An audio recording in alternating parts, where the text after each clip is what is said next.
taking the HG Monaro, GTS Monaro for a drive, and as I said earlier, this car's been a multiple trophy winner, and probably a lot of people recognise the car because it was on the cover of Street Machine and also Unique Cars.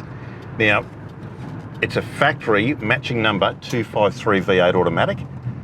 Still got the original engine. The original engine was rebuilt by a well-known V8 supercar engineer, Darren Robb, and just done perfect. Like the car just drives absolutely lovely. A lot of the interior pieces on this car, all the wood grain on the dash, that's not reproduction, that's all the factory original wood grain these cars came with. All the gauges work perfectly, it's got the original steering wheel. But the best thing I like is the vinyl in the seats.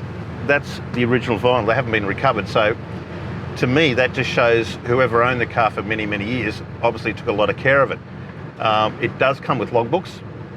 It was built at Pagewood plant by General Motors, and the car is absolutely faultless.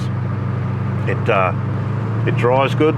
The transmission's beautiful. It doesn't bump and grind or slip or any of that sort of stuff like a lot of the old Holden transmissions used to do. Foot on the brake, the steering wheel pulls up nice and straight. No brake wobble. But just a classic car, and you cannot fault any of the interior. He's done a cracker job on the hood lining. The door trims, I think they're still the original ones. He's got the right correct carpet in it. And as I said, the car was restored a few years ago, and it's just absolutely beautiful. It's probably one of the most appealing Monaros I've seen in some time, because white with this coloured interior just really sets it off. It's just a striking combination. But zero spend, a very, very well-known car, and there's we'll give you a look under the bonnet. Underneath the bonnet's just as it was when it left the factory.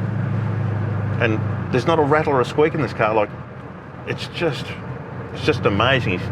He hasn't just thrown a paint job on it and dressed it up to make it look pretty. He spent a lot of time going through all the mechanicals, the brakes, the suspension, and done it properly the way a restored car should be.